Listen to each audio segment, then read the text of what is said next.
On va peut-être commencer, puisqu'il est 45, donc on va commencer à l'heure. Donc du coup, nous avons une table ronde donc, autour de la performance économique de l'étape. Donc on a beaucoup parlé ce matin de mobilité, qui était un des enjeux importants du développement durable. Et en tout cas, on va l'évoquer un peu plus dans le détail cet après-midi.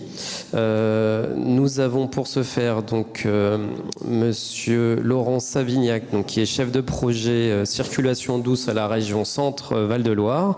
Nous avons Alain Libéros, qui est président fondateur de la route européenne d'Artagnan. Nous avons Benoît Lequément, qui est directeur adjoint de Sarthe Tourisme, qui nous accueille. Merci pour ce bel endroit.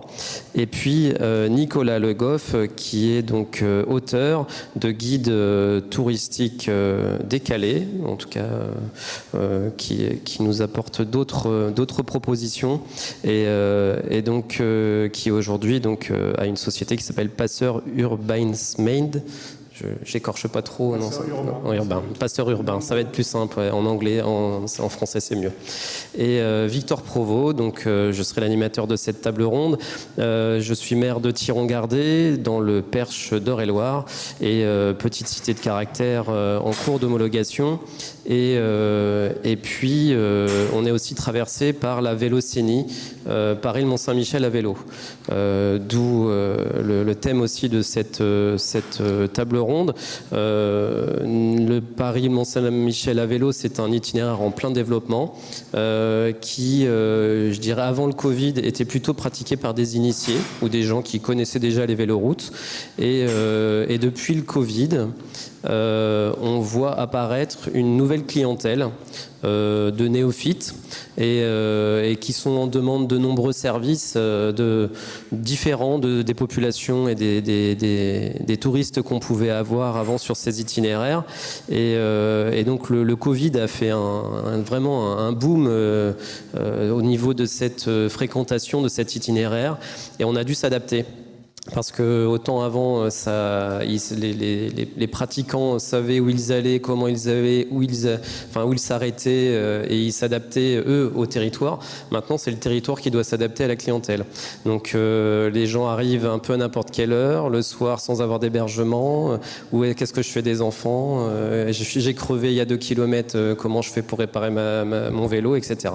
Donc, il a fallu s'adapter, et on a essayé de trouver les services le plus facile possible aussi avec les services locaux qu'on avait. Donc c'est des commerçants qui se sont mis à faire les réparateurs, à proposer des repas le soir. On a mis en place un service de consigne et de conciergerie. On a le camping qui propose des tentes pour certains randonneurs qui partent vraiment à l'aventure, certains sans aucun hébergement. Donc on en a essayé de s'adapter. Et donc voilà pour les présentations. Je vais donc proposer peut-être à Laurent Savignac de nous parler de la Loire à vélo, puisqu'aujourd'hui c'est un itinéraire qui a fait ses preuves, qu'on présente d'ailleurs souvent en exemple, et aujourd'hui vous avez des données qui pourraient nous apporter un peu d'éléments. Voilà, bonjour à tous, merci de nous accueillir. Donc je vais vous inonder de chiffres, puis en plus je vais essayer de les faire de mémoire.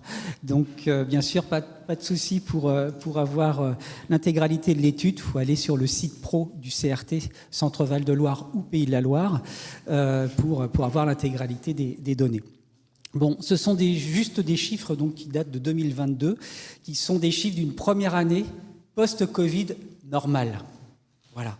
Donc, les chiffres sont juste impressionnants. On a accueilli en 2022 1 847 000 cyclistes. Ce sont des chiffres énormes. C'est une progression de 10% par an aujourd'hui. Avant le Covid, on était sur une progression de 1 à 2, voire 3% par an. Maintenant, nous sommes sur une progression annuelle de plus 10%. C'est juste énorme. Vous avez peu de filières touristiques qui ont une telle progression, et surtout, souvent, dans le domaine du tourisme, vous avez un phénomène de découverte, de croissance, de plateau, et on redescend. La Loire à vélo, depuis sa naissance, et toutes les véloroutes de France, depuis leur naissance, sont en croissance perpétuelle, et une croissance qui s'accélère. Elle n'est pas encore exponentielle, mais il faut qu'on s'y prépare. Donc, c'est un doublement donc en 7 ans, de la fréquentation de la Loire à vélo. Parmi ces usagers, vous avez 1 million de cyclotouristes. Donc les élus ont gagné ce challenge, c'était de faire une véloroute à vocation touristique. C'est fait, nous avons atteint et basculé de l'autre côté, 57% des personnes accueillies sont des cyclotouristes. D'accord ? Avec un doublement des Français, très important. Donc la Loire à vélo se révèle et les véloroutes ont aujourd'hui un gros potentiel de fréquentation et d'augmentation avec les Français qui se mettent au vélo et qui redécouvrent le vélo. Ensuite, vous avez quelque chose de nouveau, c'est qu'un usager sur 2 de la Loire à vélo viennent des régions Centre et Pays de la Loire. Donc nous avons un bassin de clientèle qui se réduit en termes de géographie. Ce sont les habitants des 11 départements de ces 2 régions qui sont les principaux découvreurs, utilisateurs, qui se convertissent au tourisme à vélo pour découvrir les richesses de leur région à vélo. Ça, c'est extrêmement précieux et nouveau. Ensuite, nous avons une augmentation qui se fait sur tous les segments des cyclistes. Les segments, quels sont-ils ? Vous avez les itinérants, donc ce sont ceux qui parcourent par exemple la Vélocénie sur plusieurs jours en changeant d'hébergement. Donc là, ils sont à 21%. Sachez qu'en France, en général, on est à 10-15%. Donc on est sur un cas typique sur la Loire à vélo, qui a une dimension mondiale et qui est mature. Elle a plus de 15 ans d'expérience derrière elle. Donc effectivement, elle commence à s'installer. Mais on a une légère baisse de 4%. Ensuite, grosse progression sur le loisir et le tourisme à vélo. Donc alors vous avez 2 types. Vous avez ceux qui sont en séjour fixe sur un territoire, sur la Loire, et qui rayonnent sur la Loire à vélo de part et d'autre. Et ensuite, vous avez les excursionnistes, qui sont les habitants, qui viennent découvrir la Loire à vélo sur quelques heures, en tout cas moins d'une journée. Voilà. Ensuite, qui sont-ils ? Donc pour l'essentiel, ils sont français, c'est là que ça double. Ensuite, vous avez aussi une progression des étrangers, avec en tête de gondole, vous avez les Allemands, largement devant, à 43%. Juste après, vous avez ensuite les Pays-Bas, ensuite la Belgique, le Royaume-Uni, l'Europe du Sud, ça c'est nouveau, l'Espagne, le Portugal et l'Italie qui sont en train de remonter, réchauffement climatique, on remonte tout simplement vers des zones plus fraîches, et les Suisses, extrêmement important, qui est certainement un des pays les plus petits d'Europe, entre guillemets, mais aussi certainement aussi un des pays les plus sportifs, donc c'est une clientèle très intéressante. Ensuite, un développement sur les ailes de saison, très important, juillet-août, pas de souci. Mais par contre, c'est en train de se développer de plus en plus, notamment en court séjour, sur le printemps. Donc ça commence au mois d'avril et ça finit fin octobre, voire début novembre. Donc ça, c'est aussi un développement très important. Vous avez aussi un développement donc, de la pratique excursionniste, 95% d'excursionnistes. C'est extrêmement important. Ensuite, vous avez un développement des pratiques, notamment en camping-car. Ça, c'est un nouveau phénomène qu'on constate. 14% viennent en camping-car. Donc, c'est du camping-car itinérant. Voilà, on vient sur un site, on fait en gros 2 jours à vélo, et ensuite, on change soit d'itinéraire, ou on poursuit en amont ou en aval. Le recours à la location est en train de monter aussi. Avant, on était à 5-6% de personnes qui louaient des vélos. Aujourd'hui, on est à 11%. Et parmi ces 11%, la location s'oriente globalement vers le VAE. 30% des vélos loués chez des loueurs de vélos professionnels Accueil Vélo sont des VAE. Le VAE, donc nouveau phénomène, il y a encore 7 ans. 7 ans, c'était la dernière enquête lourde qu'on a fait sur la Loire à vélo. On était à 5-6% de VAE. Aujourd'hui, on est à 25%. Un vélo sur 4 sur la Loire à vélo est électrique. Voilà. Donc c'est aussi un moyen d'élargir la clientèle. Les accompagnants qui avant ne venaient pas à vélo, maintenant peuvent accompagner monsieur ou madame qui était l'expert du vélo. La taille du groupe. Donc on est en moyenne sur un groupe qui est une pratique conviviale, rarement individuelle. Donc on est sur une moyenne de 2,7 personnes qui composent le groupe. Donc ça peut être le couple avec des enfants, mais aussi des amis. Quoi dire d'autre ? Ensuite, l'accessibilité. Comment ils viennent ? Donc, vous avez 2 tiers qui viennent directement à vélo. Pourquoi ? Parce que vous avez beaucoup d'excursionnistes. Et ils sont dans un bandeau de 8 km de part et d'autre de la véloroute. Voilà, vous avez de plus en plus un loisir et un tourisme de proximité qui est en train de se développer, notamment, comme vous l'avez dit, avec les néo-vélos, les néo-cyclistes, les nouveaux découvreurs qui sont à la recherche d'activités de plein air, et notamment le vélo, et découvrir la Loire à vélo. Ensuite, concernant les itinérants, ceux-là viennent de plus loin. Donc, plus de 40% viennent en train et 33% viennent en voiture. N'oubliez pas la voiture.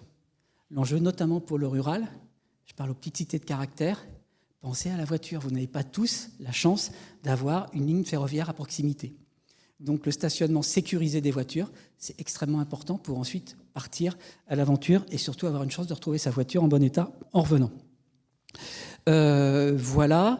Ensuite, sur les retombées économiques, nous sommes à 54 millions de retombées économiques en une année. Retombées sur l'économie locale.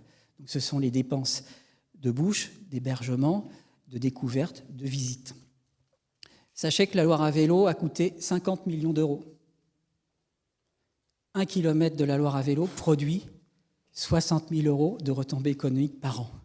Donc la Loire à vélo est amortie tous les ans. Voilà, c'est juste pas magique, mais c'est tous les travaux ensuite, bien sûr. L'enjeu, c'est d'améliorer la sécurité, le confort, etc. Donc il y a toujours des investissements qui sont là-dessus. Mais sachez qu'un kilomètre aujourd'hui, pour les zones les plus touristiques, c'est en quelques mois. Pour les zones un peu plus rurales, c'est en un an et demi. Voilà. Ensuite, la dépense quotidienne. Donc nous sommes sur une moyenne de 69 € par jour. Elle est en légère baisse par rapport à la dernière enquête. Pourquoi ? Parce qu'en fait, on a plus de Français et en proportion moins d'étrangers. Sachez qu'aujourd'hui, on a surtout des étrangers continentaux qui sont revenus. Les extracontinentaux, américains, etc., n'étaient pas encore revenus en 2022. Ça y est, ils sont revenus en 2023. Les tours opérateurs sont revenus. Vous voyez, une crise, c'est 3 à 4 ans avant de revenir. Donc on s'interroge notamment sur tout le tourisme un peu exotique. Quel investissement, quel euro efficace faut-il dépenser pour conquérir de nouvelles clientèles ?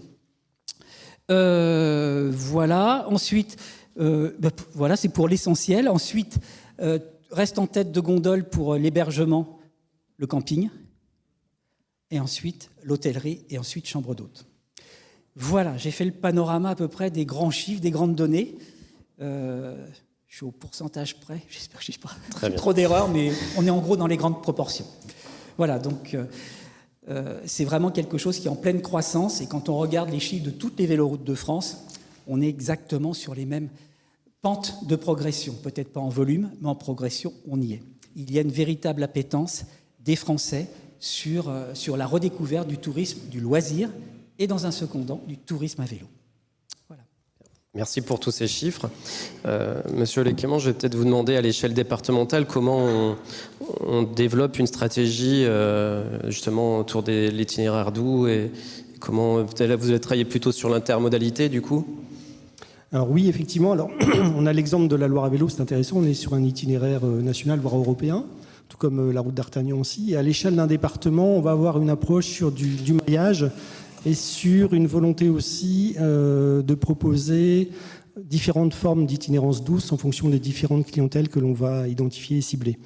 Vous l'avez dit tout à l'heure, il y a effectivement différents profils, l'excursionniste, le tourisme itinérant dans une logique de longue itinérance qui n'aura pas les mêmes attentes en termes de services, et puis le touriste en séjour et également l'habitant qui est aussi une des considérations que nous portons. Nous avons travaillé dans un premier temps, comme nous sommes un territoire de liaison, de lien entre deux itinéraires majeurs que sont la Vélocénie au nord et puis la Loire à vélo. Nous avons travaillé sur une volonté de jonction en créant la Vélo-Buissonnière. Donc son acronyme c'était V47 et on avait aussi la V44 qui était la vallée du Loire à vélo. Donc on a travaillé sur cette volonté de créer du lien déjà entre des itinéraires majeurs et de proposer des alternatives pour des clientèles qui effectivement ont envie de faire une itinérance un peu différente, puisque nous sommes sur de la véloroute, même si le département porte un programme de 180 km de voies vertes pour proposer des alternatives. On est sur de la véloroute avec des considérations de sécurité, mais ce qui nous donne aussi un contenu patrimonial et culturel très riche, puisqu'on va justement, dans le cadre de l'élaboration d'un tracé, regarder quels sont les points d'intérêt, et notamment en particulier les petits titres caractères que l'on met en premier lieu quand il est possible de le faire sur les itinéraires.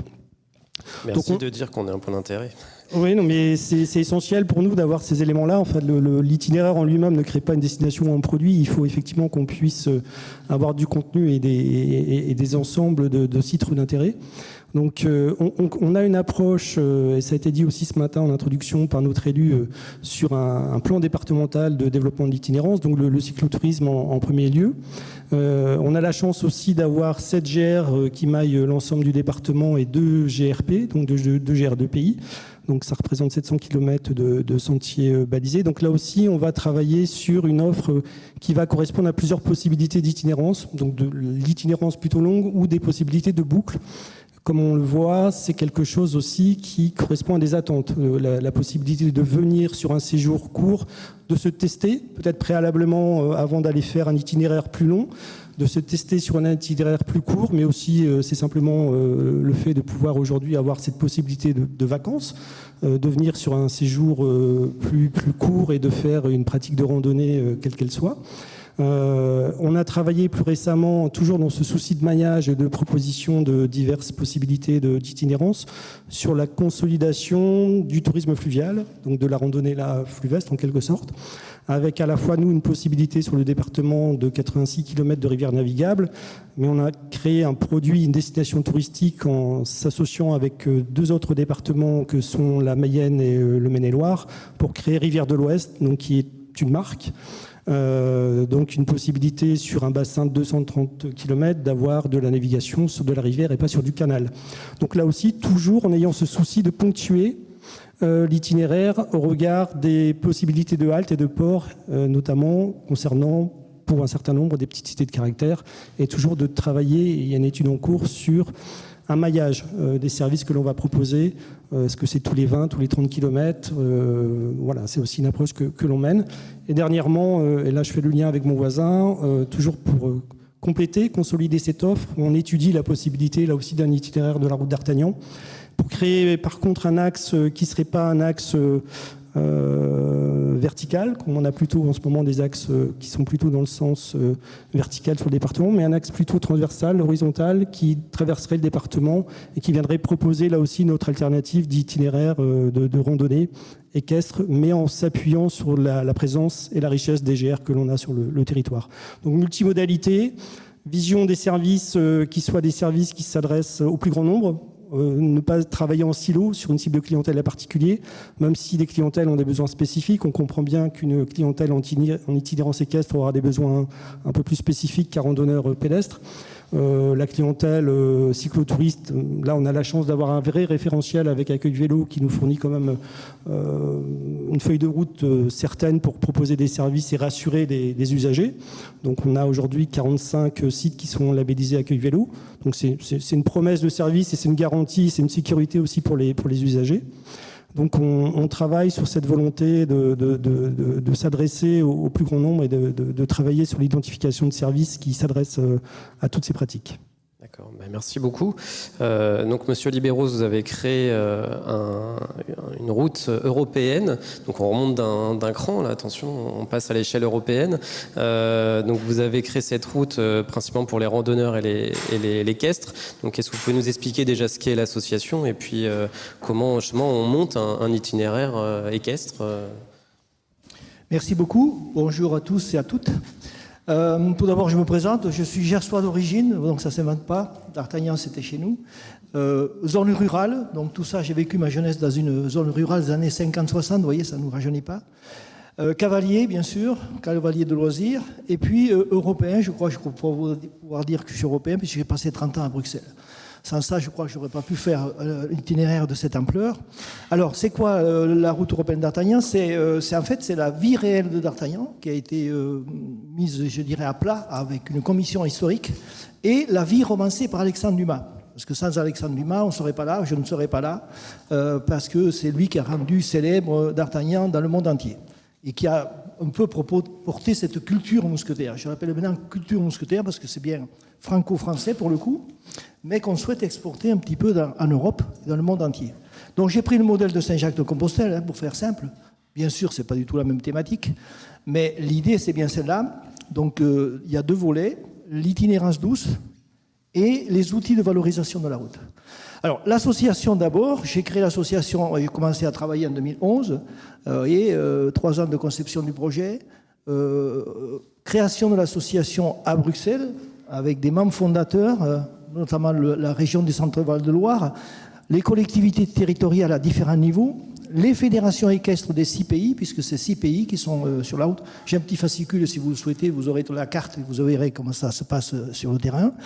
Et puis des associations culturelles qui travaillent sur la thématique d'Artagnan et Mousquetaires, etc. Donc on a bien le volet économique, le volet touristique, le volet culturel et bien sûr dans l'association. Et alors, à partir de là, donc 10 000 km d'itinéraire, 6 pays, 15 régions, 60 départements et provinces, parce qu'en Belgique, on parle de provinces, et puis 400 communautés de communes, et je n'ai pas compté les communes, mais on est autour de entre 8 et 10 000 communes. Donc vous voyez bien que toutes ces collectivités territoriales ont une responsabilité en matière de tourisme et culture, ce n'est pas à vous que je vais l'apprendre, et donc on doit travailler, nous sommes tête de réseau, on doit travailler avec tous ces partenaires.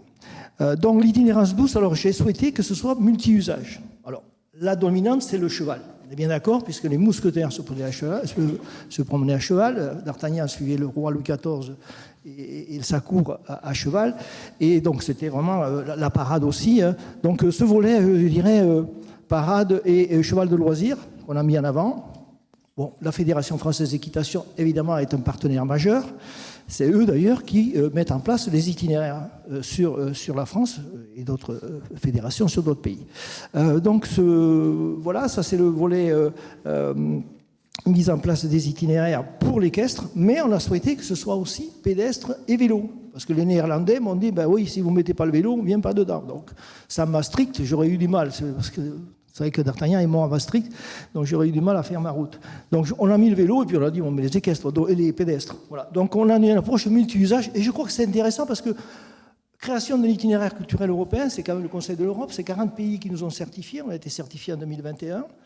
Et l'objectif de ces itinéraires, c'est pas de faire du cheval ou de l'itinérance, c'est de porter la diversité culturelle en Europe. Ça, je pense que ça, au ministère de la Culture, ça parle, et sur les territoires aussi, et promouvoir la citoyenneté européenne. Ça, ce sont nos 2 objectifs majeurs. Et donc, c'est très important de faire ça donc, à tous les niveaux et de permettre effectivement donc, le développement de ce type d'activité particulière. Alors, au-delà de l'itinérance douce, et c'est justement le fait qu'il y ait les 3 fédérations, au final, la Fédération française d'équitation, de randonnée et de vélo, puisqu'on voit, je vais en reparler un petit peu en matière de gestion à la suite de l'itinéraire, puisqu'on est en train de mettre en place des comités d'itinéraire au niveau des départements et ensuite on verra au niveau des régions. C'est important d'avoir ces dimensions-là qui soient prises en compte dès le début, et c'est le partage, c'est l'échange, c'est la discussion sur les itinéraires, et ça fait partie de la thématique. Alors, au-delà de l'itinérance douce, je vais aller un peu plus vite, mais nous avons mis en place, et ça c'est peut-être une nouveauté par rapport aux itinéraires culturels jusqu'à aujourd'hui, on a souhaité créer ce que j'appelle les outils de valorisation de la route. Alors, sur le plan touristique, évidemment, ce sont tous les éléments pour avoir un bon produit touristique et culturel. Donc, évidemment, l'élément majeur, c'est d'avoir des itinéraires de qualité, bien entretenus. Pour les chevaux, ce n'est pas comme pour les pédestres. Hein, on est plus haut quand on entretient les haies, etc., et les forêts. C'est avoir un bon balisage, parce que moi, je considère que pour avoir fait 2 fois Saint-Jacques-de-Compostelle, quand on a le nez dans son application GPX, là, c'est pas top. Donc, c'est bien d'avoir un bon balisage. Bon, peut-être ça évoluera, mais ce matin, on a bien vu que le numérique, ce n'était pas forcément la panacée pour tout. Donc, je pense que quand on va sur les territoires, c'est bien aussi d'avoir cette dimension de liberté et de se repérer uniquement par le balisage. Et ensuite, bien sûr, le point majeur, c'est l'accueil, c'est les hébergements. Aujourd'hui, on n'a pas la capacité, aujourd'hui, c'est une première mondiale au niveau équestre, de faire un itinéraire de 10 000 km transnational, c'est une première mondiale, donc évidemment, le volet accueil, et Laurent peut en parler aussi bien que moi, puisque lui, il a travaillé sur cette problématique. Sans bon hébergement, on n'aura pas de route d'Artagnan, ça ne marchera pas. Donc, on a beaucoup travaillé là-dessus, et on a décidé de faire une charte des hébergeurs sur la route européenne d'Artagnan. Alors, bien sûr, c'est une dimension, c'est les 6 pays qui se sont mis d'accord sur cette charte. Pour ceux qui connaissent les chevaux, cheval étape, ça y ressemble fortement, mais c'est particulier. Mais la particularité surtout, c'est que notre association va conventionner des hébergeurs. Et ça, j'y tenais particulièrement parce que ce n'est pas pour les embêter, mais il faut d'abord qu'ils soient irréprochables. Et puis, deuxième chose, c'est que c'est 6 millions de cavaliers de loisirs en Europe, 20 millions de cavaliers de loisirs dans le monde. C'est ce public-là qu'on va aller chercher. Je suis un peu jaloux des chiffres qui ont été dit tout à l'heure, mais on n'aura certainement pas 1,5 million ou 2 millions de cavaliers sur la route d'Artagnan. Mais si on en a autant que sur Saint-Jacques-de-Compostelle, c'est-à-dire 500 000, ce sera déjà pas mal. Bon, voilà, on est à peu près à 2% du potentiel mondial. Tout ça pour dire que l'hébergement aussi, il faut les accompagner. Il faut les accompagner et il y aura de la formation qui sera faite. C'est indiqué dans la convention de partenariat. Donc, formation, qu'est-ce que c'est un itinéraire culturel européen? Peu de gens le savent, c'est comme ça. C'est quoi d'ailleurs? On travaille dessus. C'est ce programme-là qui est porté par le Conseil de l'Europe pour promouvoir la diversité culturelle en Europe, avec le soutien des ministères de la Culture, parfois des ministères du Tourisme, qui se réunissent dans ce programme-là. Et nous avons 2 réunions par an avec l'Institut des itinéraires culturels européens qui est à Luxembourg et qui porte le programme, et bien sûr avec des synergies avec d'autres itinéraires. Je vais y revenir tout à l'heure, puisqu'on est en train de préparer, grâce à Bruno Favel qui soutient le programme, des carrefours d'Europe, des itinéraires culturels européens. Mais on va y revenir tout à l'heure. Ça, c'est plutôt dans le volet promotionnel et visibilité. Donc, pour rester sur le volet accueil, formation, donc, et aussi une formation donc, sur ce qu'on doit connaître sur les itinéraires culturels européens, sur la route européenne d'Artagnan, et chaque fois, comme il y a 6 itinéraires, avec ce que c'est que la route des mousquetaires, pourquoi on a fait la route des mousquetaires, pourquoi on a fait la route des cardinaux qui passe ici, la route de Pinerolo, c'est quoi? Donc, il faut qu'on, vis-à-vis des clients, vis-à-vis des usagers, on soit en capacité, les hébergeurs soient en capacité d'expliquer tout cela. Et puis, il y a le deuxième volet de la formation, c'est justement de pouvoir diffuser un petit peu, au-delà de l'itinérance douce, ce que représente en fait, quels sont les outils de valorisation. Alors je les cite rapidement. Volet culturel. Volet culturel, nous avons 200 hauts lieux historiques, littéraires et équestres sur la route. C'est Versailles, Fontainebleau, Chantilly, ici c'est Saumur, Angers, etc., etc. Donc bien répartis sur l'ensemble des territoires. Donc vous avez déjà, et on est en train de travailler avec le guide du routard pour avoir un guide, pas un topo guide c'est autre chose, je vais y revenir, un guide du routard sur le volet culturel de la route. Pourquoi tout ce qui s'est passé autour de la thématique des mousquetaires sur les territoires. Donc ça c'est important, ça c'est le volet culturel. Il y a un volet pédagogique très important aussi. Je pense que les jeunes aujourd'hui, il faut les sensibiliser à tout ça très jeunes. On prend au niveau des écoles élémentaires et des collèges, on a mis en place une école des jeunes mousquetaires européens. Donc ça fait partie du dispositif. Alors, bien sûr, tout ça, ce sont des conventions qu'on a passées avec les fédérations sportives, équestres et escrime, formation à l'équitation, formation à l'escrime, formation à la citoyenneté européenne avec les Europe Direct ou Maison de l'Europe qui travaillent dessus. L'idée, c'est d'avoir, ils ont un diplôme de jeunes mousquetaires européens. Alors après, ce sont les écoles et les collèges qui définissent leur programme, mais tout est calé. On a des fiches pédagogiques, tout ça est avec Canopé, ça s'est fait avec Canopé, l'éducation nationale. Et après, le but ultime, c'est évidemment qu'une fois qu'on a créé la compagnie des jeunes mousquetaires du Pays de la Loire, il y aura là une par région, c'est de faire des échanges entre jeunes au niveau européen, ça s'appelle Erasmus+. On est en train de faire un Erasmus+, aujourd'hui, avec le département du Gers, avec donc, la France, l'Italie, la Géorgie et la République tchèque. Vous voyez, on est bien au-delà des 6 pays de la route. On est dans le cadre des 40 pays qui portent le programme. Et je crois que ça, c'est quand même assez novateur. Et on souhaite évidemment développer. J'étais à Villers-Cotterêts, vous savez ce qui s'est passé à Villers-Cotterêts la semaine dernière. On va travailler avec la Cité internationale de la langue française pour porter ce dispositif aussi au niveau des écoles françaises à l'étranger. Donc ce sera mondial. Donc ça, en clair, ce sera aussi des possibilités de promouvoir la route européenne d'Artagnan dans des pays tiers, dans des pays européens autres que sur la route. Voilà. Donc je crois que c'est important. Le troisième point, c'est l'écotourisme. Donc, il y a notre ami Éric Rollet qui est dans une autre, je sais pas, il n'est pas là aujourd'hui, dans une autre table ronde. On travaille avec Defimed sur le volet écotourisme aussi sur la route. Évidemment, le volet environnemental, on ne peut pas le négliger. On travaille avec les parcs naturels, régionaux, nationaux. Tout ça, évidemment, ça fait partie de notre dossier de certification, de notre cahier des charges sur lequel nous travaillons. Et le dernier point, c'est... l'avant-dernier, c'est le social. Évidemment, le tourisme solidaire et social, on en a parlé tout à l'heure, je crois que c'est le vice-président qui a évoqué ce point, vice-président de la région. Il y a cette dimension-là, tout simplement avec l'UNAT. On est membre de l'Organisation internationale de tourisme social, j'en suis administrateur d'ailleurs, parce que j'ai travaillé dans mes anciennes fonctions à la Commission européenne, et donc c'était facile. Mais là aussi, il y aura un volet social qui peut être porté par les départements et par les collectivités territoriales de manière plus large pour accompagner le dispositif pour les jeunes en difficulté, que ce soit physique ou mental, pour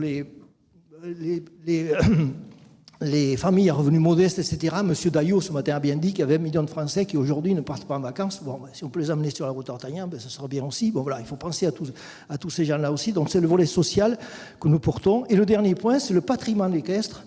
Ça fait partie de notre dispositif. Demain matin, je serai à l'IFCE, que vous connaissez tous, j'imagine, cadre honoraire de Saumur. Nous faisons partie du comité culture et patrimoine de l'IFCE pour travailler justement sur la valorisation du patrimoine équestre. Alors, ils le font, bien sûr, mais on va le porter au niveau européen dans une dimension un peu plus large. Voilà un petit peu l'ensemble du dispositif. Donc, vous voyez une approche intégrée au niveau des collectivités territoriales et une approche inclusive avec différentes politiques.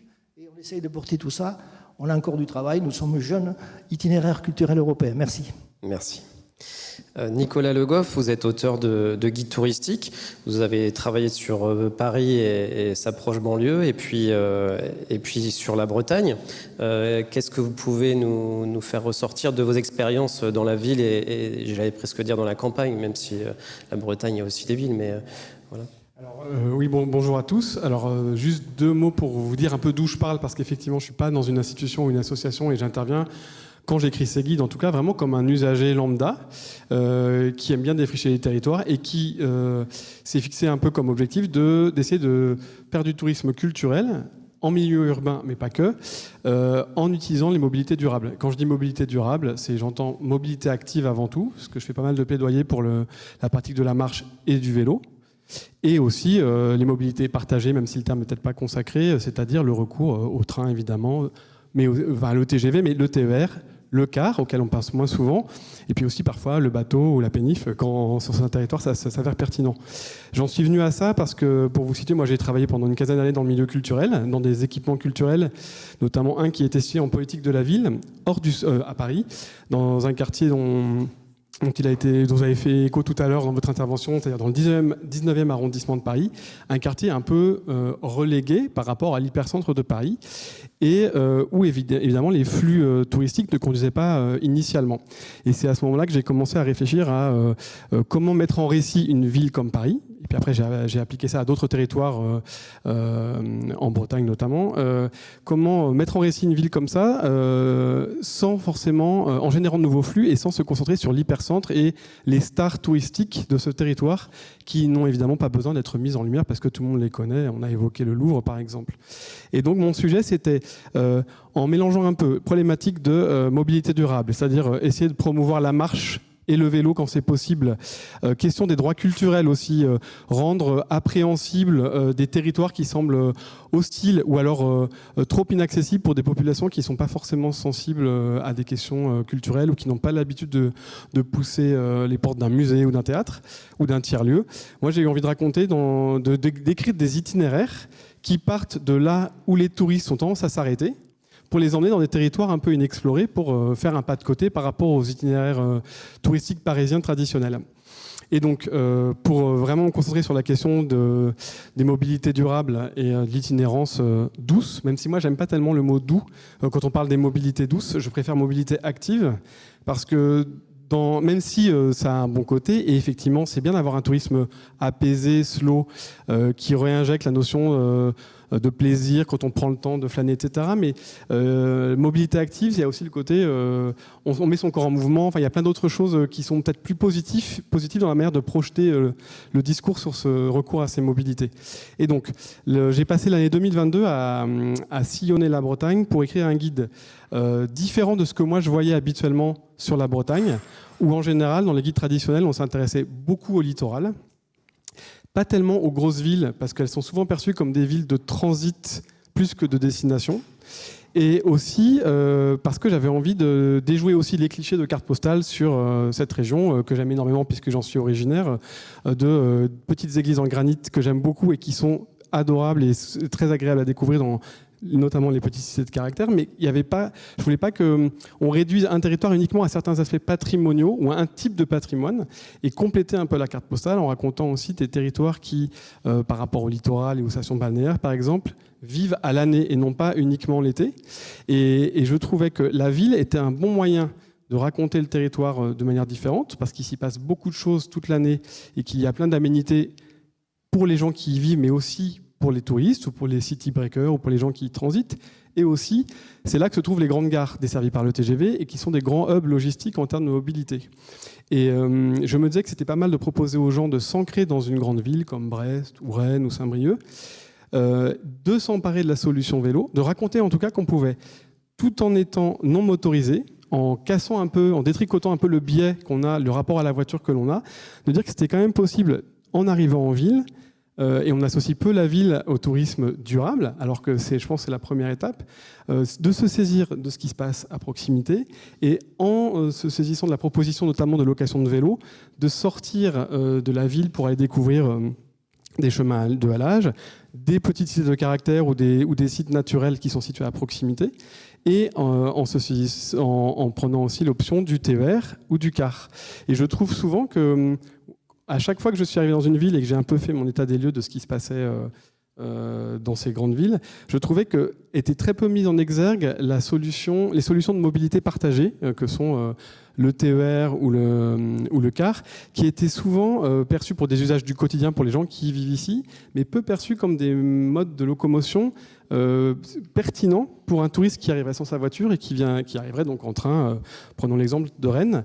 Il faut être très proactif pour identifier par exemple une offre de car pour aller dans une petite cité de caractère telle que Becherel, par exemple, cité du livre, charmante, à 20 minutes de Rennes. Je pense que très peu de gens s'y rendent en transport en commun. Or, il existe une ligne de bus, une ligne de car qui n'est pas chère, qui est vide et qui dessert ce territoire. Et en fait, voilà, j'ai essayé de donner à chaque fois, pour chacune des villes dont je parle, 3-4 intuitions d'expédition hors de ce territoire, en bus, en bateau, en TER. Je dis en bateau parce qu'à Lorient, par exemple, le réseau de transport en commun, donc il y a des lignes de bus. Certaines des lignes de bus sont des lignes de bateau. Et ça, pas mal de gens l'ignorent un peu ou l'ont pas intégré dans leur appréhension, leur préparation de leur voyage quand ils arrivent à Lorient, par exemple.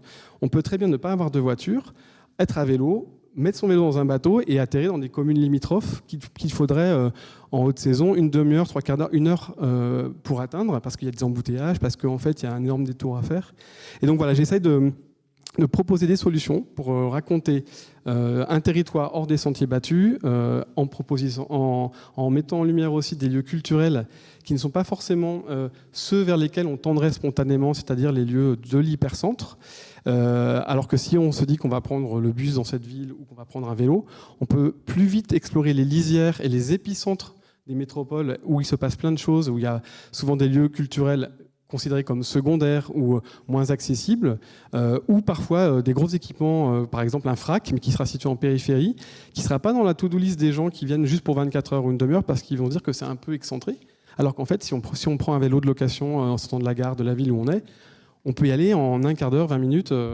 Il y a plein de manières en fait d'associer tourisme et mobilité durable et culture, et pas uniquement en se sentant contraint et emprisonné par le fait qu'on n'a pas de voiture. Voilà, ça c'est mon gros sujet de bataille, c'est essayer de coupler les deux. Et enfin, pour terminer, parce que la question c'était quand même tourisme, mobilité durable comme levier de développement économique, je trouve notamment que lorsqu'on est dans un territoire et qu'on est visiteur d'une ville et qu'on n'a pas de voiture, on va vite se cantonner à l'hypercentre, alors que la mobilité qu'est le vélo permet d'aller découvrir de nouveaux quartiers et donc d'élargir le spectre et de fréquenter des quartiers qui finalement vont bénéficier aussi des retombées parce qu'on change de manière d'appréhender le territoire en changeant de mobilité, et de découvrir souvent aussi en termes d'expérience touristique des quartiers où les gens vivent, des quartiers un peu plus alternatifs ou des quartiers où on aura le sentiment d'avoir vécu une expérience un peu plus authentique ou un peu plus ancrée dans la réalité du territoire que celle qu'on aurait eue si on était resté cantonné dans l'hypercentre où finalement on aurait peut-être pu ne croiser que des touristes qui déambulaient comme nous. Or, comme c'est quelque chose à la recherche de laquelle on est beaucoup d'entre nous à vouloir, on est nombreux à vouloir trouver une singularité dans notre expérience d'un territoire, je trouve que le vélo permet aussi de flâner, de détecter des lieux qu'on n'avait pas imaginé visiter, que ce soit un café, un resto, un lieu culturel, un tiers-lieu, une ferme urbaine, et ça crée de la sérendipité aussi dans le parcours touristique. Voilà. Je suis très bavard, désolé. Et justement, c'est quoi la recette pour trouver les pépites alors? Parce que quand on écrit un guide et qu'on est un peu un touriste lambda entre guillemets. Alors c'est devenu mon expertise et mon métier. Alors moi, mon biais, je dis que souvent les lieux culturels sont des bons points d'entrée pour découvrir plein d'autres choses qui ne sont pas considérées comme étant culturelles. Par exemple, un théâtre national ou un FRAC a souvent une cafette. A souvent un petit café. Donc si on s'y rend, il va souvent y avoir des flyers de festivals qui ont lieu en ce moment ou d'un petit commerce indépendant. Et souvent, il y a aussi souvent un café, un resto où on va bien manger, qui ne sera pas cher. On va côtoyer d'autres gens, on va pouvoir demander des bons tuyaux. Et moi, souvent, c'est un point d'entrée que j'ai. Alors évidemment, en Bretagne, j'écris sur la Bretagne, un point d'entrée. Et c'est aussi de la culture, c'est les bistrots, les cafés. On parle beaucoup de bistrots de pays, mais même dans les grandes villes, il y a même cette notion dans les quartiers, un bistrot, un café qui est un peu ancré dans un quartier particulier. C'est souvent un endroit où on va avoir une compréhension un peu de la sociologie, de ce qui se trame dans le quartier. On va rencontrer des gens. Il y a aussi souvent des flyers, des affiches qui traînent, et c'est de creux en creux une manière aussi de s'approprier le territoire sans passer par un guide mainstream qui nous emmènera tous spontanément au même endroit. Donc c'est souvent comme ça que je procède. Et puis évidemment, les personnes qui vivent sur place sont les premiers prescripteurs pointus de leur territoire. Donc c'est comme ça qu'on alimente un peu les choses. Et d'ailleurs, les cafés sont souvent le dernier commerce en milieu rural. Donc on en voit d'ailleurs beaucoup qui réouvrent, soit de manière associative, des fois, même de plus en plus maintenant, et de quelques-unes dans les petites cités de caractère d'ailleurs. Je voulais vous poser la question, savoir si, en fait, comment justement le réseau des petites cités de caractère peut s'intégrer dans ces schémas, dans ce développement d'itinéraires douces. Est-ce qu'il y a un réel intérêt pour les itinéraires d'intégrer les petites cités de caractère? Est-ce que les petites cités de caractère qu'elles ont à faire, entre guillemets, pour pouvoir s'adapter à ces clientèles? Parce que quand on réalise par exemple un itinéraire, est-ce qu'on se dit bah tiens, on va passer par une petite cité de caractère? Ah ouais, mais elle a peut-être pas d'hébergement ou elle a peut-être pas le service qu'il faut. Donc comment on fait pour travailler sur l'itinérance et en même temps pour intégrer finalement ces pépites qu'on a parlé ce matin dans les réseaux et dans l'itinérance? Nous, c'est fondamental, dans la mesure du possible, de pouvoir intégrer des petites cités de caractère dans un réseau d'itinérance douce, à la fois parce que, comme je l'indiquais, c'est un contenu culturel et patrimonial essentiel. Souvent aussi, de par leur histoire, leur géographie, les petites cités de caractère ont été ou sont encore des pôles de service. Donc c'est aussi la garantie d'avoir un niveau de service qui puisse correspondre aux besoins des clientèles en itinérance. Donc ça, c'est aussi fondamental. Bien sûr, c'est de les accompagner quand il y a un défaut ou une carence d'hébergement marchand, c'est de pouvoir les accompagner sur de la prospection pour développer de nouvelles offres d'hébergement. On a développé notamment aussi en alternative l'agritourisme, donc c'est aussi une forme intéressante de proposition d'hébergement au sein d'un terroir pour le coup, et ça permet aussi d'accueillir nos clientèles en itinérance avec d'autres sensibilités et d'autres découvertes. C'est essentiel aussi de les accompagner pour justement travailler sur les aires de service, les aires d'accueil par rapport à toutes ces clientèles-là, que ces aménagements puissent s'intégrer aussi dans les chartes des petites cités de caractère, que ce soit des aménagements plus près des services qui permettent effectivement d'avoir un bon accueil, d'avoir si possible au sein de ces aires de service, de repos, des informations touristiques, des informations qui ne concernent pas que la petite cité de caractère. Là, on a vu récemment aussi le développement des plans cavaliers, qui est effectivement quelque chose aussi de très intéressant pour accueillir le visiteur, lui permettre d'aller à la rencontre de la petite cité, mais aussi d'aller au-delà du périmètre de la petite cité de caractère, donc de l'ouvrir sur son environnement. Donc ça, c'est aussi important. Et comme vous le disiez, effectivement, ces possibilités d'itinérance, que ce soit à vélo, à pied et demain à cheval, nous concernant peut-être un peu plus, c'est de permettre d'aller découvrir le territoire au-delà de ce périmètre historique, en quelque sorte, et d'aller à la rencontre d'autres alternatives, d'aller à la rencontre aussi d'autres savoir-faire. Donc ça, c'est important. Nous, c'est un acteur fondamental, effectivement, par rapport au développement de l'itinérance douce. Ça nous donne une assise et un contenu culturel, patrimonial, une garantie de service. Alors, elles n'ont pas toutes le même niveau de service, mais c'est à nous aussi de travailler avec celles qui en ont besoin pour le développer.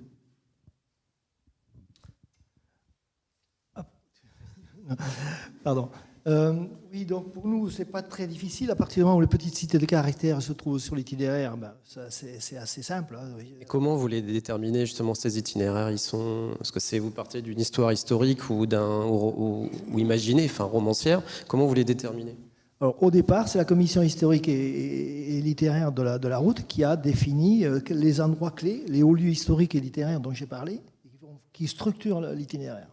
Et après, il y a une certaine latitude, bien sûr, en termes de dénivelé, de paysage, de facilité. On n'est plus au XVIIe siècle. Donc, on a des contraintes qu'on n'avait pas à ce moment-là. Quand on doit passer à l'ouest et à l'ouest de Paris, c'est pas simple. Donc, ça prend du temps, mais on y arrive. Mais donc là, il y a ces hauts lieux historiques qui structurent. Et les petites cités de caractère peuvent structurer aussi, à partir du moment où elles sont inscrites. Alors j'en ai déjà identifié une dizaine, donc ouais, c'est pas un scoop. Lupiac, évidemment, Lupiac qui est devenu cité de caractère il n'y a pas très longtemps, donc qui est le lieu de naissance de D'Artagnan, donc on ne peut pas faire mieux que ça. Donc ils sont membres fondateurs de la route, donc pour nous, ça s'intègre bien, c'est du volet culturel, patrimonial, etc. Donc tout ça, c'est en synergie complète. On a Saint-Dié-sur-Loire aussi, qui a été identifié et avec qui on a travaillé, qui ont été membres de l'association, qui sont toujours membres de l'association. Richelieu, vous voyez, donc des sites comme ça. Rochefort-sur-Terre, je vais vite. Melle, Sauveterre de Béarn et Rocroi.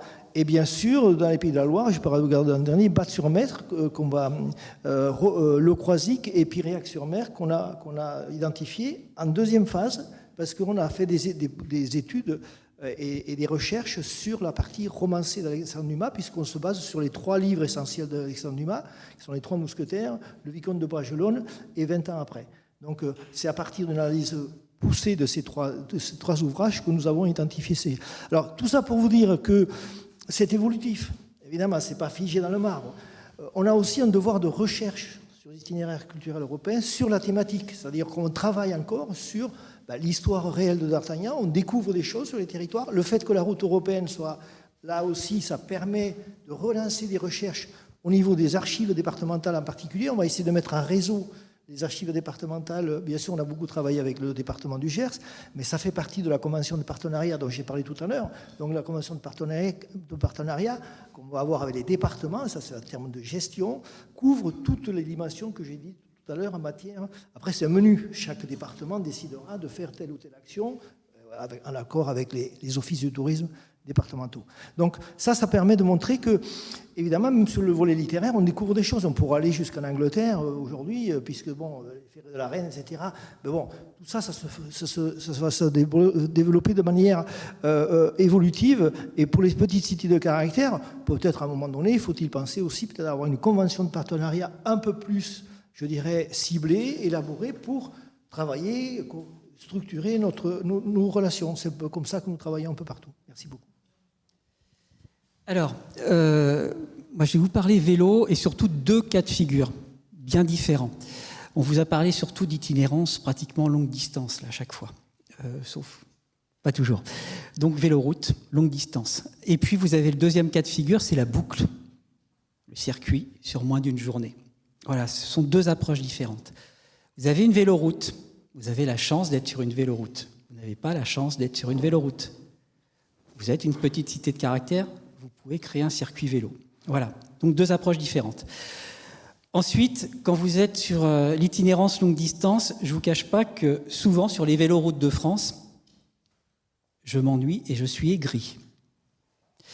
Parce qu'en fait, ces aménagements étaient souvent conçus par de grands aménageurs qui sont les départements, des comités de communes, des agglomérations. Et souvent, il y a un acteur essentiel qui n'a pas toujours fait soit l'effort ou qui ne s'est pas senti concerné, c'est la commune. C'est la commune qui est la cellule de base, c'est celle qui accueille. C'est extrêmement important.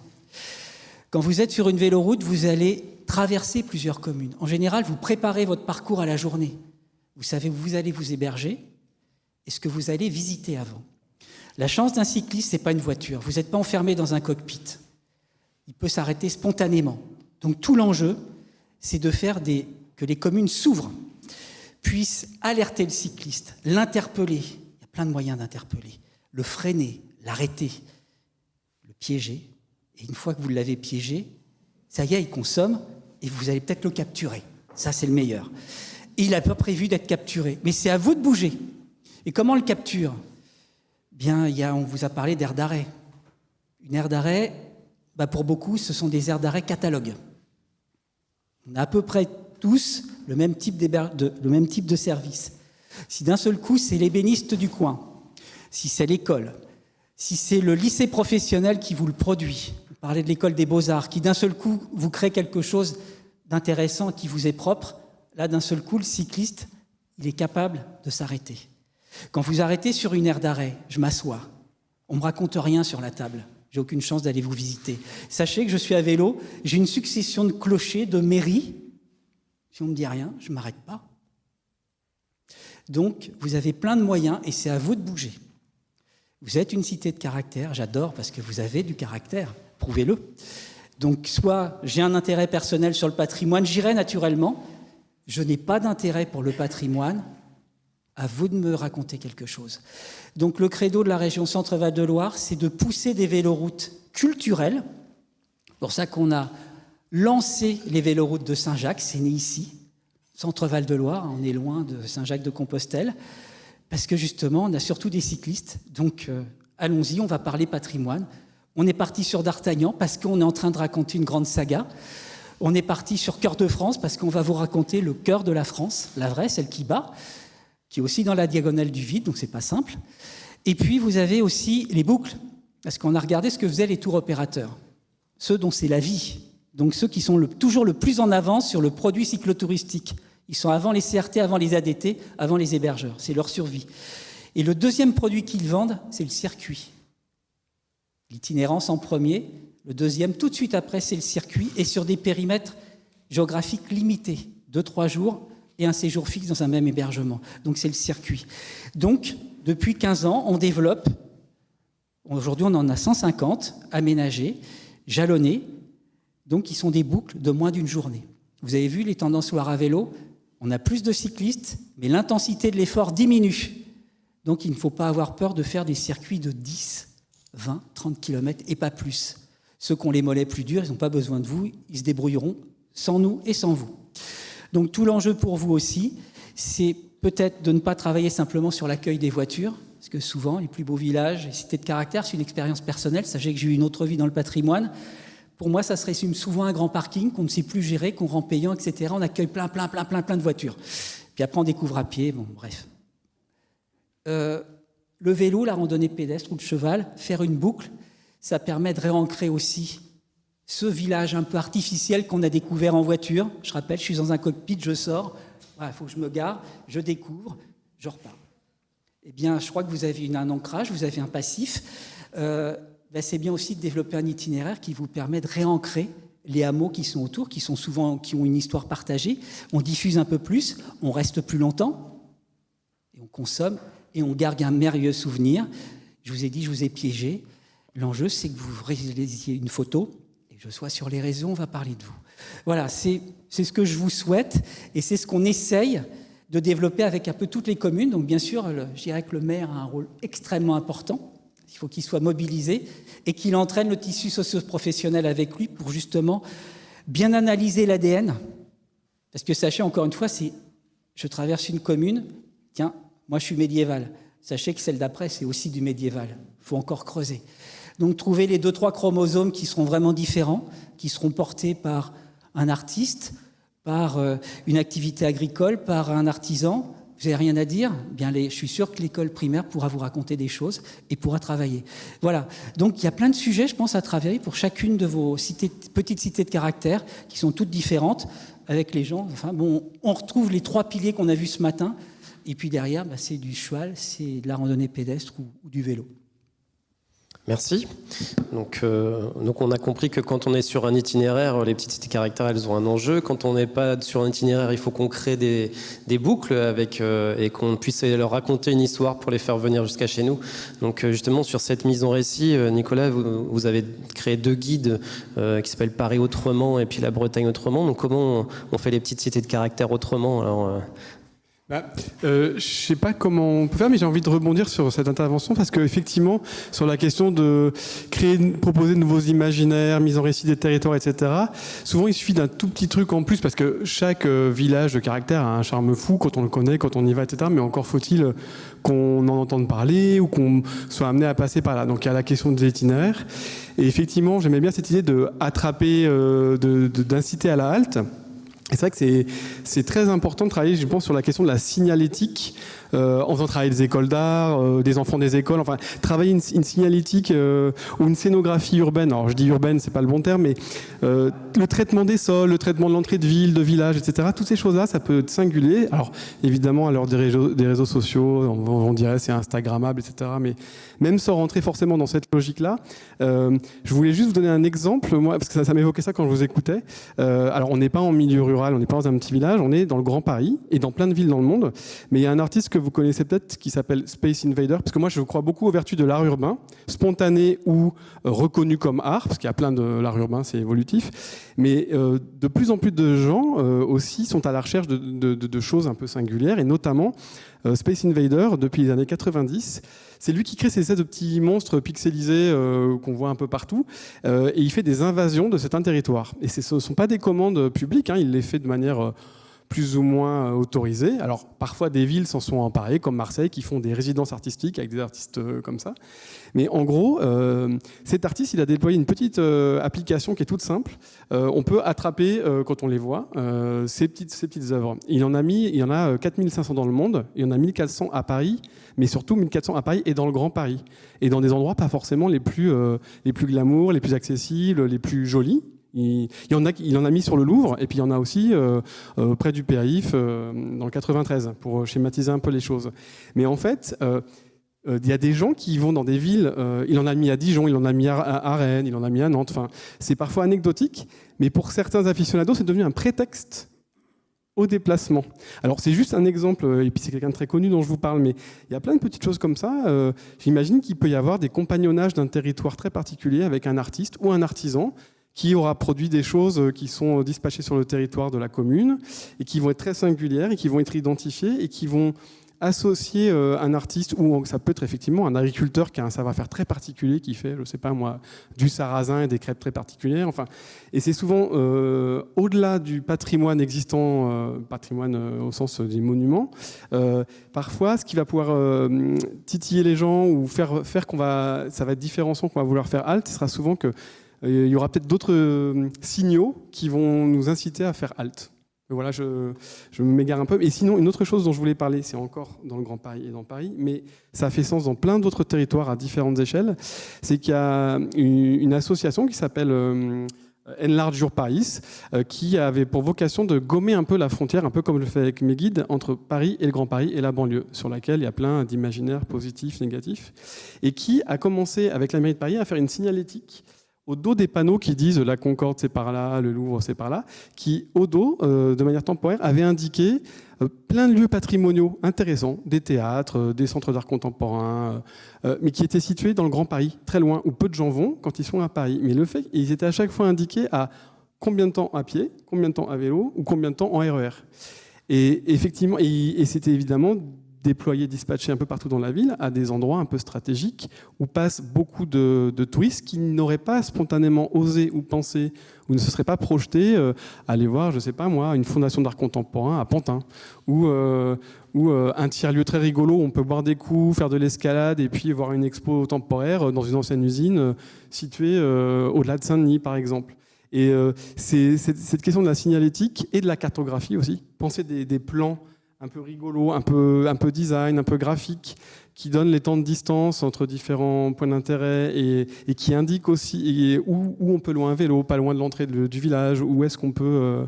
Enfin, après, il y a plein d'autres services pour les cyclistes et les piétons, peut-être qu'on va en parler après, mais indiquer aussi où il y a des points d'eau, où on peut recharger son téléphone, où est-ce qu'il y a des cafés suspendus, enfin, toutes ces petites choses-là. Il y a des territoires que j'ai découverts au gré de mes pérégrinations qui avaient mis à la sortie de la gare TER un plan très rigolo, très sexy, un peu original, qui faisait qu'on avait des réponses à des questions qu'on ne s'était même pas encore posées et qu'on avait envie d'aller découvrir une destination parce qu'elle était mise en exergue de manière singulière et attractive. Non, mais c'est très bien, c'est parfait. Est-ce qu'il y a des questions dans la salle? Est-ce qu'il y a eu plein de choses qui ont été dites, mais est-ce que ça vous pose à vous des questions? Pas de questions. Alors, est-ce que, justement, dans le pratico-pratique, je me dis, est-ce qu'il y a des choses qui peuvent rebuter les touristes en itinérance douce? On voit qu'il y a les équipements, c'est souvent ce qui pose souci, les services. Aujourd'hui, qu'est-ce qui manque ou est-ce qu'il y a des choses quelles sont les choses à développer? Alors, sur l'équestre, on parlait d'hébergement tout à l'heure, tout le monde n'est pas prêt à accueillir encore des chevaux en résidence. Faut quand même avoir un minimum d'organisation. Mais est-ce qu'il y a d'autres services qui sont à développer? Alors, on a parlé de la signalétique, on pourrait parler de tous les autres services qui sont à développer sur nos itinéraires. Alors, ça tombe bien parce que là, on est atteint la fin de la phase 1, que j'appelle la phase 1, c'est la mise en place des infrastructures. Donc, on a à peu près sur les 10 000 km d'itinérance sur les 6 pays, on a 6 000 km qui sont déjà inscrits ou en phase d'inscription dans les PDPR. On est à 60%. Donc, c'est déjà bien avancé. Les autres départements sont un petit peu en retard. Alors, je ne parle pas de la Sarthe, puisqu'on les a rattrapés un peu plus tard. Mais bon, c'est en cours. Et c'est la raison pour laquelle j'ai lancé la phase de mise en tourisme cette année. Phase de mise en tourisme qui se déroule donc sur la base de, nous on a considéré que c'était le département qui était le bon niveau de coordination et de structuration de gestion de la route. Donc on propose aux départements et aux offices de tourisme départementaux, je les appelle comme ça s'appelle une convention de partenariat pour assurer la gestion de la mise en tourisme dans sa globalité. Alors évidemment, il y a des partenaires nouveaux, en ce qui concerne l'équestre, les hébergements c'est bien, il faut avoir la technicité pour accueillir des chevaux. Et surtout, s'il y en a 30 ou 40 qui arrivent tous les soirs, un peu comme Saint-Jacques-de-Compostelle, ça arrivera un jour. J'espère que ce sera assez vite, mais ça arrivera un jour. Il y a les maréchaux ferrants qu'il faut mobiliser, les vétérinaires, parce qu'à ce moment-là, il faut qu'on soit tip-top en termes d'accueil, et en cas où il y a des problèmes, etc. etc. Donc, évidemment, ensuite, il y a aussi les tours opérateurs, ça a été dit, pour mobiliser et pour promouvoir tout cela. Bon, donc ça, c'est la phase 2 qui a démarré, c'est le lien avec les territoires. Alors, ces comités de pilotage, ils seront, bien sûr, ils intègrent l'ensemble du dispositif, c'est-à-dire les services des départements dans toutes les disciplines, c'est-à-dire même l'éducation, c'est pas uniquement le tourisme, vous voyez, c'est le volet culturel, le volet éducation, le volet patrimoine, etc., en fonction des situations de territoire par territoire. Et au-delà, donc, on va inviter bien sûr les 3 fédérations sportives qui ont participé aux travaux et éventuellement des représentants d'hébergeurs. Enfin, on aura l'ensemble du dispositif sera maillé à ce niveau-là. Voilà. Donc, et après, donc ça c'est il y a le deuxième niveau en termes de gestion. Ce sont ce que j'appelle les comités d'itinéraire. Et là, on prend l'ensemble de l'itinéraire, c'est-à-dire la route des cardinaux, et on invite évidemment les conseils régionaux à ce moment-là à nous rejoindre parce qu'il y aura 3, 4, 5 régions sur l'itinéraire. Donc là, il y a un comité d'itinéraire qui va structurer l'ensemble de l'itinéraire, et c'est à ce niveau-là que l'on met en place des topoguides, donc par itinéraire. On est en train de finaliser le topoguide sur la route des Mousquetaires, qui est la route Vous allez voir sur la carte en bas, Athos, Porthos, Aramis, D'Artagnan, ça tombe bien, de Lupiac à Saint-Jean-de-Luz en passant par la Navarre. 800 km, quasiment terminé. J'ai fait l'inauguration au mois de septembre là, sur une partie, sur 4 jours. Il y a encore un peu de travail, mais donc, le topo-guide sera publié en principe fin mars 2024. Et à partir de là, donc, les gens pourront aller sur l'itinéraire.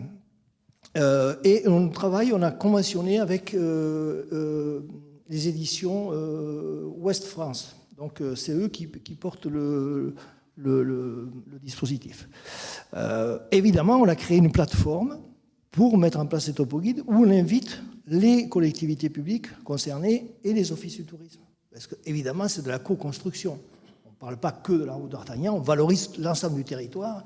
Et là, il y a un intérêt pour les territoires et les cités de caractère, par exemple, de se faire connaître à travers ce topo-guide quand elles sont sur la route.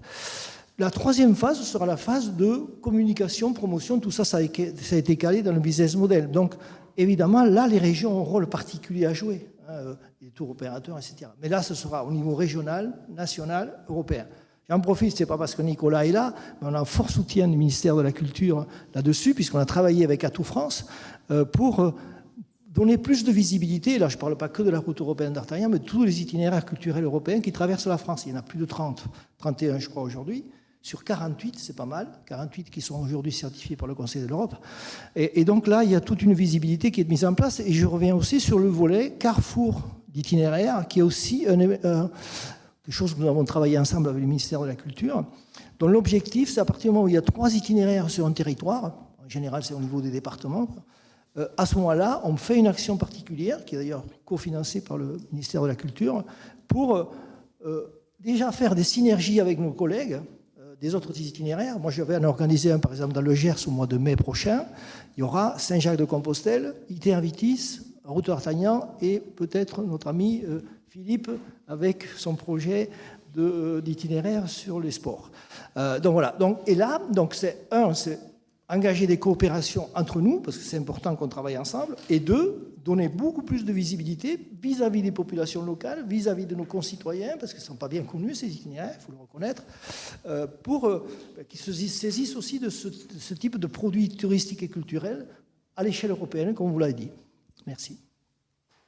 Alors, concernant les services vélos, les besoins, pour résumer et faire vite, les toilettes, les points d'eau. J'espère que vous en êtes tous conscients. Sachez que c'est quand même un besoin vital quand on pédale, et pas simplement d'aller courir après un point d'eau dans le cimetière ou au terrain de foot. Ça, c'était avant. C'est fini maintenant. Donc, on est en train de toucher, on a dit, de nouveaux cyclistes. Donc, eux, qui sont très souvent des urbains qu'on lâche en pleine campagne. Et même s'ils sont à la campagne, ils ont des habitudes de vie urbaines. Donc, la chasse au robinet, ils ne savent pas. Si votre commerce est fermé, il meurt de soif. Sur les véloroutes, on peut mourir de soif du dimanche midi après la messe jusqu'au mardi suivant. Et de faim. Voilà. Donc ça, vous en avez plein, on les vit au quotidien. Donc, les communes, un point d'eau, c'est juste essentiel. Si vous jouez sur l'itinérance, on en a tous besoin. Les WC de qualité. Je sais, il y a plein de problèmes de gestion derrière, mais c'est capital. Si on bascule du côté du tourisme, les WC, c'est juste crucial. Ensuite, vous avez un certain nombre de services traditionnels. On parle souvent d'aires d'arrêt, qui sont hélas très souvent localisés sur la véloroute et tout compte fait, pas dans le centre-bourg. Je parle à des centres-bourgs.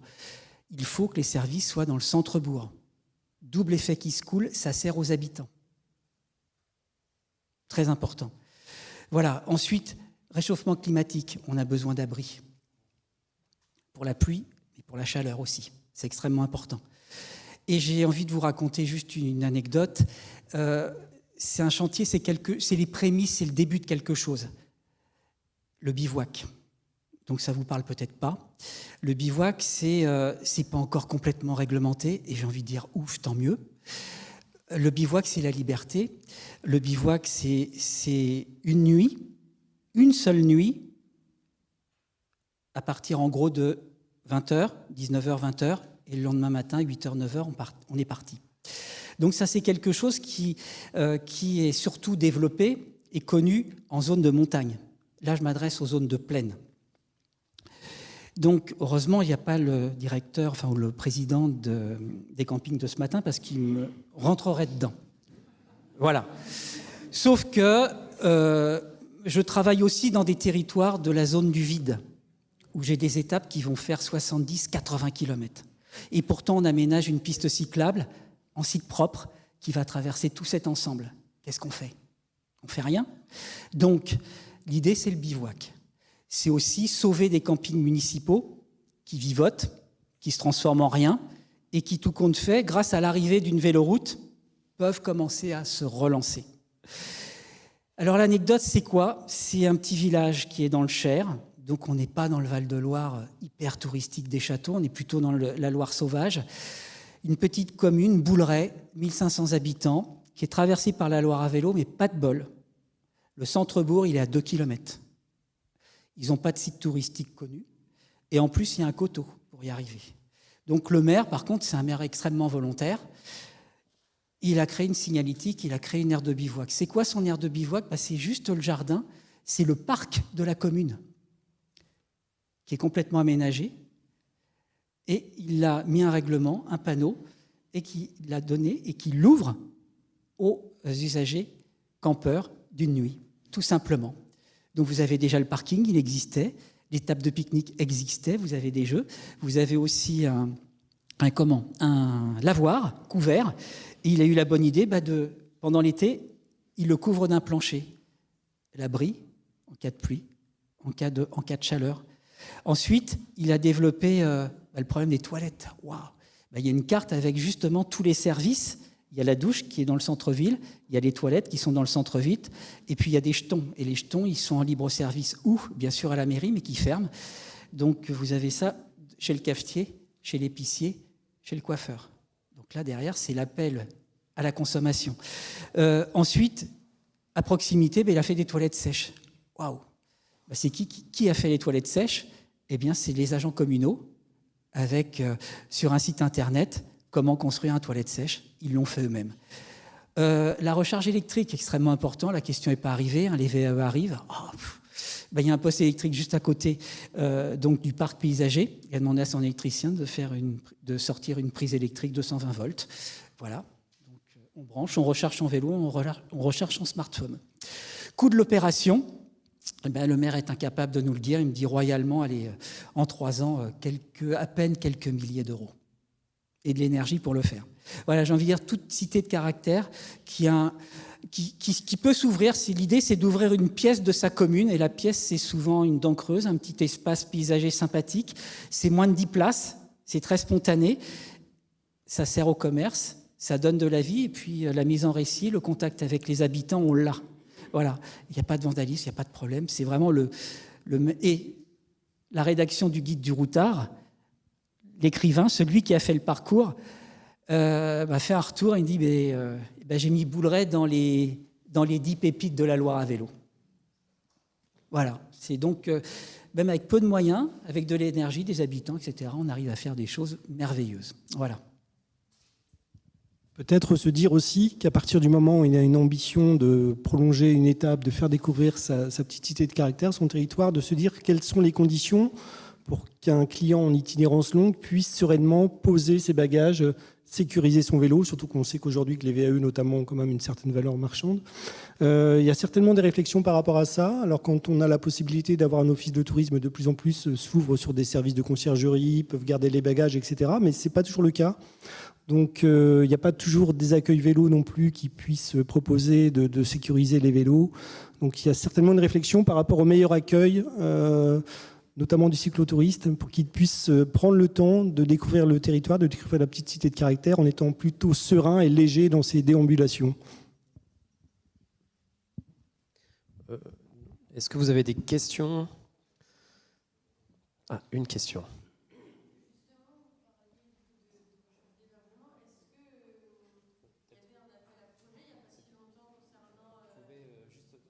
Le micro, c'est pour l'enregistrement. Merci. Justement, vous parliez d'hébergement, de manque d'hébergement dans un département. Il y avait un appel à projet d'Atout France il n'y a pas si longtemps pour l'Indre à vélo. Est-ce que c'était une solution à cet appel à projet-là ou pas du tout? Effectivement, l'Indra Vélo a répondu à cet appel à projet, notamment avec l'aspect hébergement. Mais en fait, ils vont pivoter, ils n'ont pas pris le bon outil. Ils vont se rapprocher des outils traditionnels de la région qui accompagnent justement les équipements et les équipements spécifiques à l'itinérance douce le long des itinéraires. Voilà, donc on est armé de ce côté-là. C'est beaucoup plus simple que de prendre l'appareil de type national qui a beaucoup d'intérêt. Et je relance vraiment, si vous voulez développer du vélo sur vos communes, quand vous avez la chance d'être desservi par une véloroute, 3615, l'appel à projet de l'ADEME sur le tourisme à vélo, vous avez de quoi justement cofinancer des équipements, dont les toilettes, dont les tables de pique-nique, dont un certain nombre de services qui sont capitaux, et souvent les toilettes qui sont capitaux et coûteuses. Donc là, il y a un vrai bel appel à projet de l'ADEME. Je crois qu'il est prolongé d'une année, donc allez-y. Alors juste un point sur l'identification des hébergements pour les chevaux, c'est particulier bien sûr. On a eu le problème au départ, on m'a dit tu ne trouveras jamais suffisamment d'hébergements. Alors on a fait un projet pilote avec le département du Gers et l'office du tourisme de vos collègues de l'office du tourisme de Gersois. Et donc on a changé de méthodologie, on a dit bah oui, il y a 4 centres équestres sur 600 km, il y a 5 routes qui aboutissent à Lupiac, donc ça fait beaucoup. Donc on ne voyait pas trop comment faire. Alors, on a réfléchi avec eux, on a dit bon, on va lancer une opération, c'est-à-dire une fois que l'itinéraire est défini, on va identifier auprès des offices de tourisme des départements qui ont un fichier de l'ensemble de ces hébergeurs, tous les hébergeurs, on a pris tous les hébergeurs, en zone rurale bien sûr, identifier tous ces gîtes ruraux en leur disant voilà, il y a un itinéraire européen qui va passer chez vous, il y a une charte des hébergeurs pour les chevaux, est-ce que vous seriez intéressés? Donc parmi les 100 qui ont été invités, il y a une soixantaine qui ont répondu. Et à partir de là, on a pris une stagiaire à l'office du tourisme, on est allé visiter, on leur a expliqué ce que c'était, la charte, etc. C'est pas si compliqué, vous mettez des paddocks, il faut de l'eau, du foin, etc. Bon, c'est pas des gros investissements.